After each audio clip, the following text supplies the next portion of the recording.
Hello and welcome to another episode of the Duct Tape Marketing Podcast. This is John Jantsch. My guest today is Jay Baer. He is a customer experience and digital marketing pioneer, expert, advisor, researcher, and analyst. He's written 6 best-selling books, a couple you've probably heard me talk about here on the Duct Tape Marketing Podcast. He's also got a great, popular twice-monthly newsletter. Go get it. It's called The Baer Facts, and you can find it at thebaerfacts.com. We're going to talk about a research report that he just participated in compiling on consumer patience and business responsive. I have no patience, so I can't imagine what this is going to be about.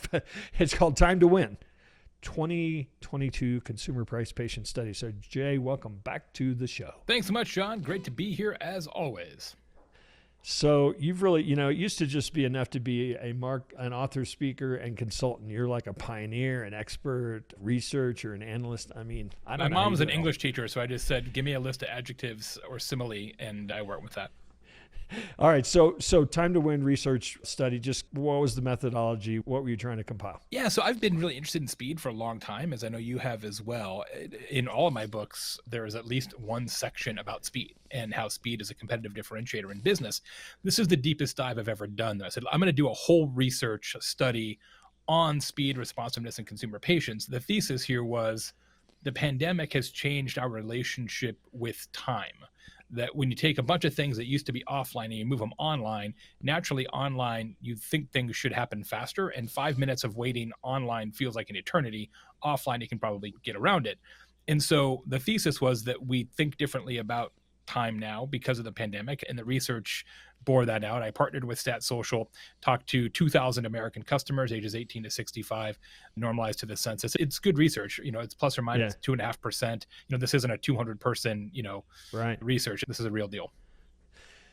So, we all have anecdotal stories, right? If we called 3 contractors and the one that called us back or the one that called us back first, it's we the don't job. even ask price. It's like, if you can show up, you got the job.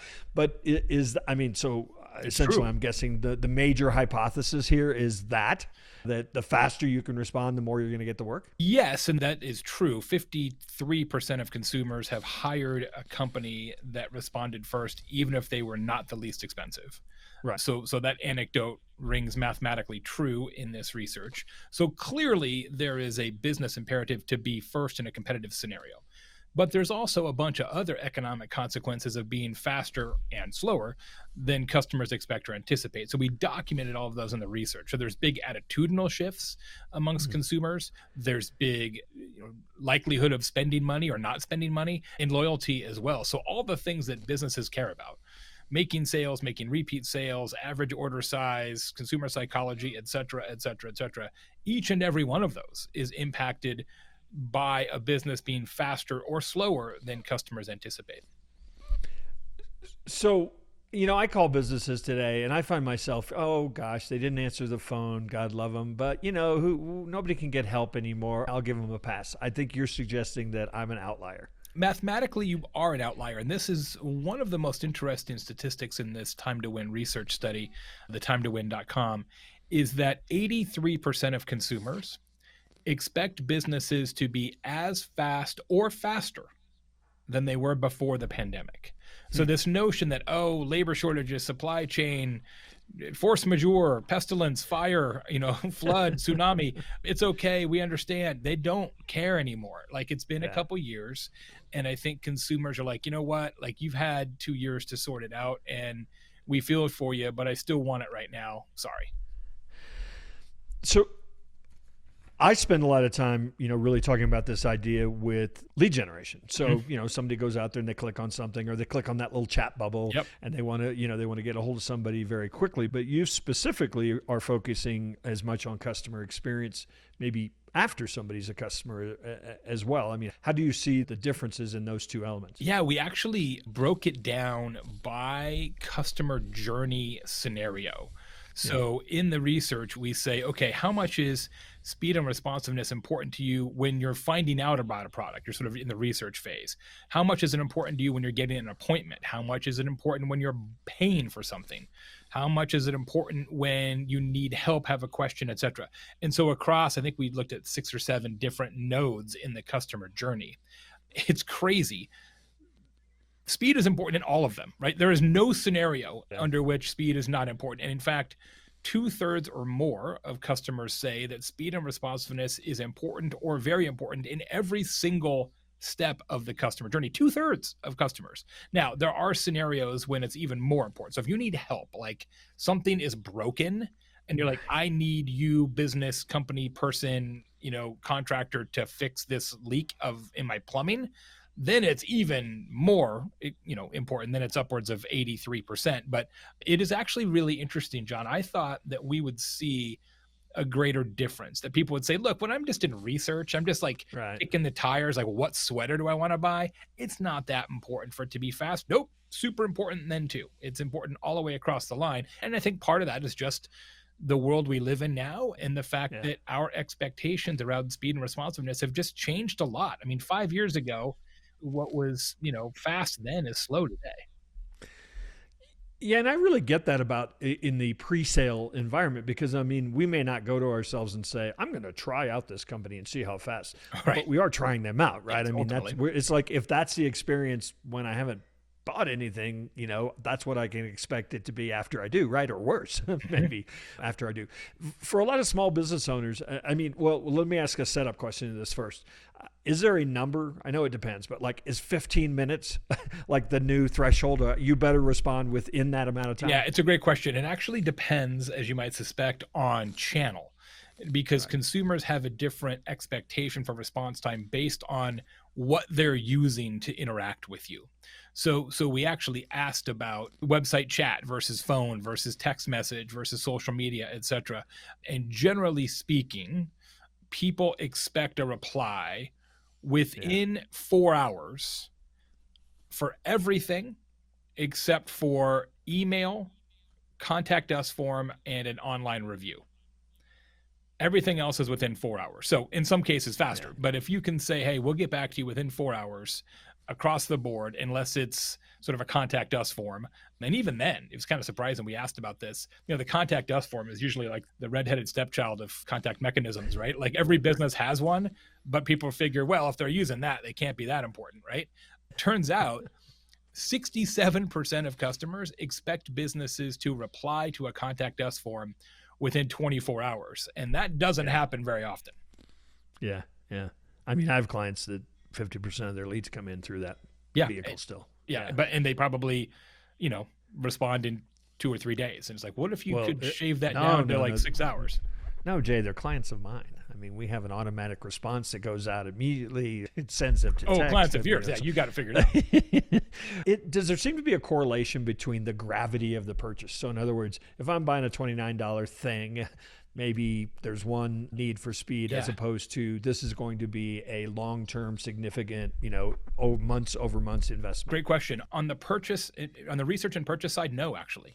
Because whatever you need at that time, whether it's socks or a car, you need it's important. You need that thing right now. That's why you're doing this at all. Now, there's definitely a little difference in urgency if your car is broken versus your sock has a hole in it.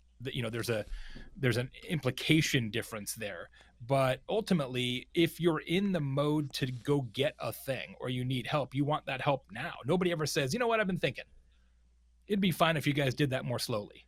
Nobody ever says that. Right. Except to the brain surgeon. Right. Yes. And it's funny you say that. I'm writing a speech about this research, and it's one of the things I talk about. It's like the lesson in this research is not that speed is inherently better.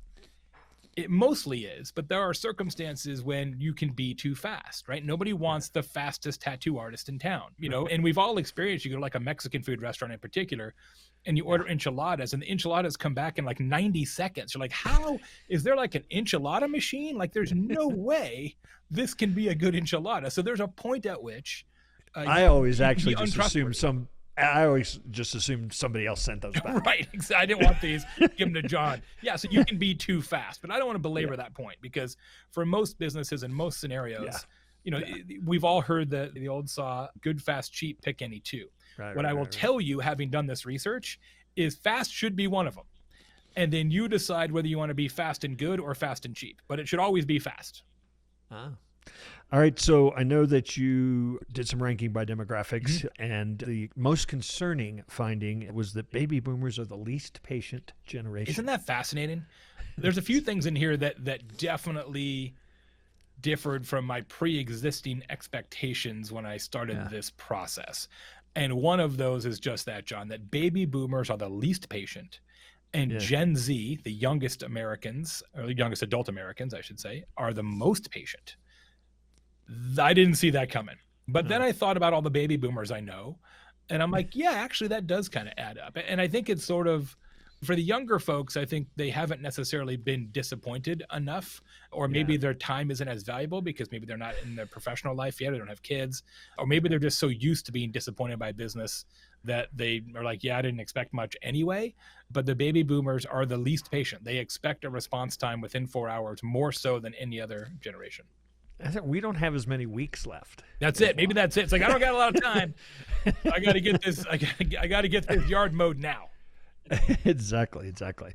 So the typical small business owner out there saying, yeah, I get that, but I'm now responding to Facebook Messenger, to Instagram DMs, to Google wants to own my chat now. Yep. I got that dang chat bubble on my website because somebody told me I should. I got voicemail, I got email, I got forms. I mean, how do I respond?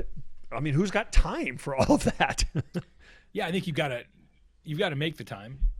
Yeah. It's not about whether or not you have the time. You do have the time. You're just using that time to do something else. And I think what this research indicates pretty cleanly is that it is an investment, and it's an investment worth making because there are material economic correlations between responsiveness and spending, between responsiveness and customer loyalty. There are things that you're doing today in your small business that take up your time. And I would ask you to spend some time with this research and then consider, are those things that you're doing instead of being faster when you respond to customers worth doing? Are they making you money or saving you money at the same level that just being faster would? And I would argue that in many cases, the answer is no. 100%. No question. Like 80% of what we do, right, is less important than focusing on this. Is there a correlation? I think there is, because you talked about being as important, speed being as important as price. Mm-hmm. So could you also make the leap and say you could charge more if you responded faster? Oh, absolutely. Dramatically so. 2/3 of the customers say that speed is as important as price. That's a pretty giant number. 2/3 say speed is as important as price. And so we ask people, like, would you spend more money if things were faster? And absolutely they would.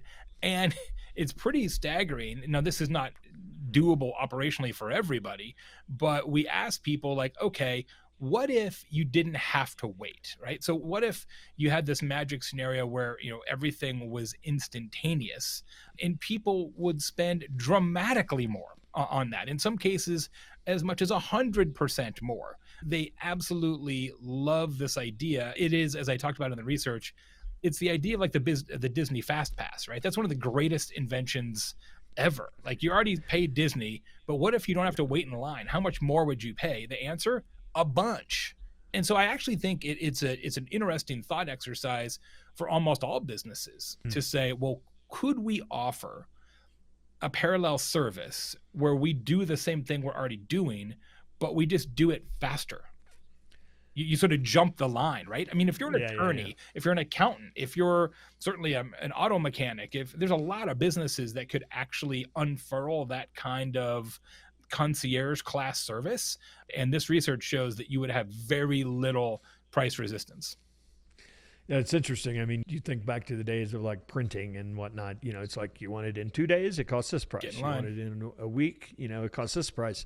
Do you run the risk of that being off-putting? Like, why don't you just deliver it that fast anyway to everyone? Yeah, that's a really interesting question. I think there was a time when you would have run that risk. Yeah. But I think there's enough businesses and enough categories of business that have now tried and succeeded in some kind of first class get faster framework. Like even Uber does it now, right? They have this new thing where, you can get your car in 6 minutes, or for an extra 20%, we'll bring you the car in 3 minutes, right? And so this idea is becoming popular enough that we start to see it more and more. And then the more and more we see it, I think we get to the point where we don't feel bad if it's presented to us as an option.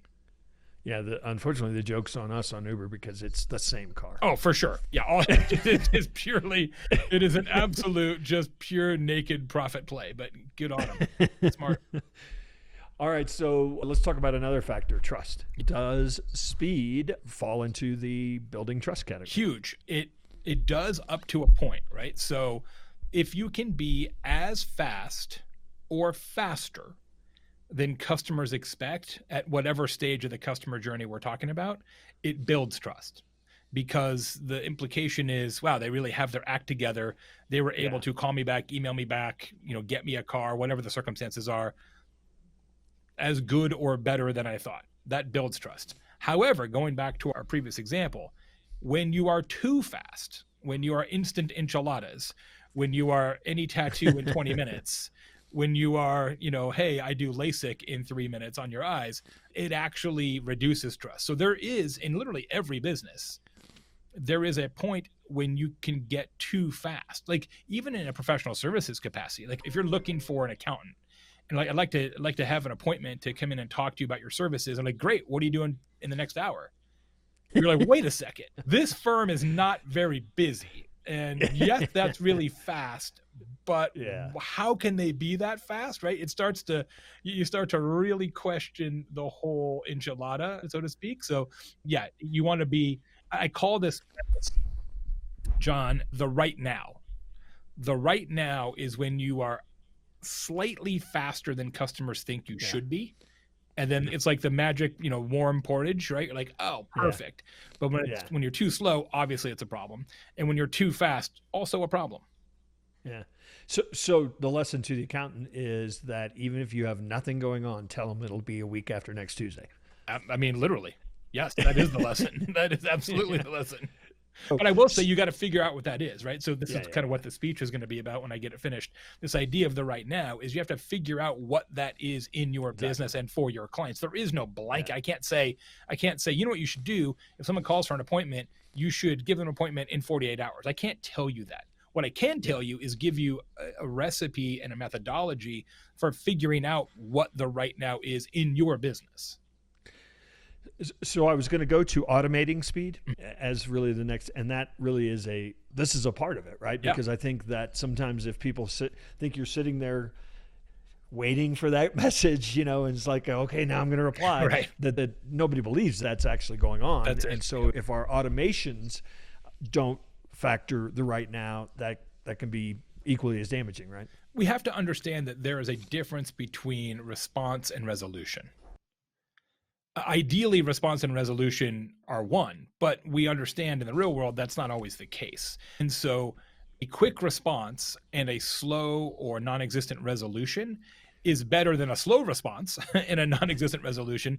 But at the end of the day, your problem is still not solved, right? So it really does take two to tango there. And that's why businesses, when they think through the customer journey, they have to say, okay, how fast can we reply? But then how fast can we get them what they need? And in some cases, those are parallel tracks, not one track. And that might look like the text message that comes in on a weekend that just sets the expectation. We got your message. We got it. We got it. And it's going to be Monday. That's it. Yes. Absolutely. Yeah, well, absolutely. This whole research, if you look at it, is really driven by expectations. We ask lots of questions in there about what do you expect or anticipate? How fast do you expect or anticipate? So one of the reasons why I think customers are kind of up to here with the excuses based on labor and supply chain is that most businesses are terrible about messaging it. They don't set expectations well. There's like, we don't have enough workers. It's going to take a while to get a burrito, and it's like, yeah, you can say that in a way that makes more sense to the customer.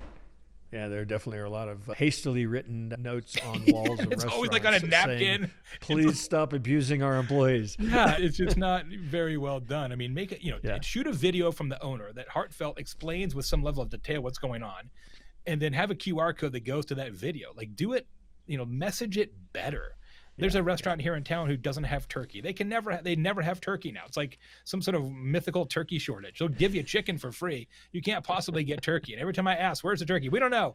We can't get turkey anymore. And I'm like, what are we living on Mars? We don't have turkey anymore? What's going on? Talking with my friend Jay Baer, and it's thetimetowin.com. You can actually dig into this survey, right, Jay? You bet. There's the survey. You've got infographics, videos, a lot of key facts and figures that you can pull out to help implement this in your own business. And I hope that you do, because being faster will make you more money. I can promise you that. Well, I am doing a webinar tomorrow on this, around this topic, and I'm going to steal some of your stats. Please do, Jay. All right, I shall. I will give you credit in 4-point type in the corner. Thank you. As is industry standard. Thank you.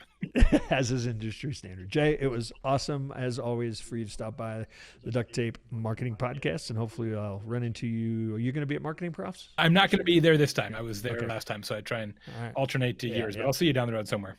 Yep, yeah, absolutely. Next time I'm in Indiana or something. Appreciate it. All right, take care, buddy.